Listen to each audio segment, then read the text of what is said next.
All right, let's talk about something that's getting harder and harder to ignore, deepfakes. You know, that AI-generated stuff that's so realistic it's making us question everything we see and hear.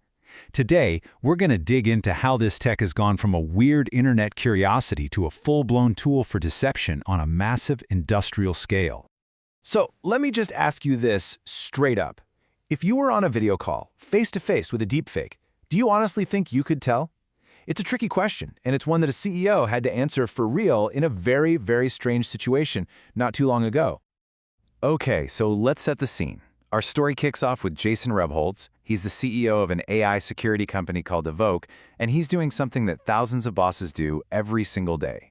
He's looking to hire a new engineer. Totally normal, right? Well, what happened next was anything but normal. Not even close. Which brings us to our first section, the fake job interview. So a recommendation comes in from his network. Rebholz gets the resume, he looks it over, and he's thinking, wow, this is actually a really good resume. But even from the start, there were a few little things that felt off. Still, he decided to go ahead with the interview, and that's when things started to get really weird. The clues just started stacking up. First off, all the candidates' emails were going straight to his spam folder. Weird. Then, when they get on the video call, it takes almost a full minute for the candidate's camera to finally turn on. And when it does, the background is just, as he put it, super fake, glitching out around the person's shoulders. And the face itself, it just looked way too soft around the edges. Something wasn't right. Now, Rebholz didn't want to just call the person out right there on the call. I mean, how awkward is that? So he just finished the interview. But right after, he sent a recording of the call to a deepfake detection company. And, yep, they confirmed his suspicions. The person he was just talking to wasn't a real person at all. It was an AI-generated deepfake. And this is the quote that takes this from just a bizarre story to a serious wake-up call. Rebholz had this realization. Hang on, if they're targeting my little startup with this stuff, then everyone is getting targeted. This wasn't some one-off prank. This was a sign of something much bigger.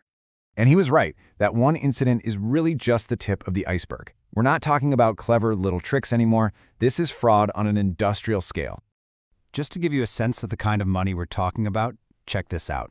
$500,000. That's how much one finance officer at a huge company lost. They got on a video call with people they thought were their own bosses and were tricked into transferring the money.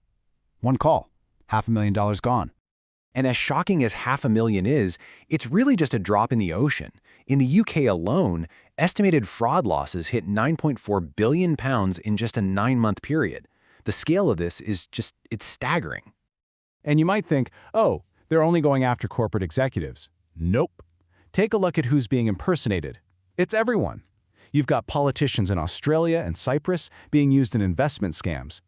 You've got fake journalists and doctors being used to peddle bogus products. Basically, if you have a public profile, you're a potential target. And the data, well, the data backs this up in a huge way. There's this group called the AI Incident Database that tracks all this stuff. And for 11 out of the last 12 months, the single biggest chunk of reported incidents, I mean, look at that chart, has been frauds, scams, and targeted manipulation. It's not even close. This has become the #1 malicious use for AI right now. So that begs the question, right? Why is this all blowing up now? What's changed? Well, the answer is actually pretty simple. The technology is getting cheaper. A lot cheaper. This quote from MIT researcher Simon Milius just nails it. He says, the tools have become so accessible that there's now effectively no barrier to entry. Think about that. Creating a convincing, personalized deepfake scam used to require serious expertise. Now, it's available to pretty much anyone who wants it. Now, it's helpful to know where the tech actually stands. Deepfake voice cloning? It's already terrifyingly good. You only need a few seconds of someone's voice to create a clone that can fool most people. It's why those phone scams where it sounds like your grandchild is in trouble are so effective. Video, on the other hand, still has some glitches like those soft edges Rebholz spotted. But, and this is the important part, it is getting better, and it's getting better fast. So this all leads us down a pretty dark path to our final and, frankly, most troubling section. What happens when this technology gets perfected? Are we staring down the barrel of a future without trust? Because, this is about so much more than just people losing money. We already saw how a hiring process can be completely compromised. Now, just imagine what this means for our elections. when we can't be sure if a video of a candidate saying something is real or not. The ultimate price we pay here isn't financial, it's the complete erosion of social trust.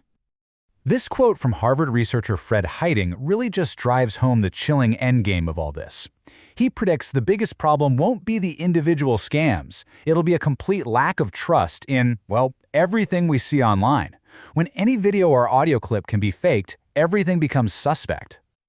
And that really is the question we're all left with, isn't it? As this technology just keeps getting better and more widespread, we have to seriously ask ourselves, when we can no longer believe our own eyes and ears, what on earth do we have left to trust?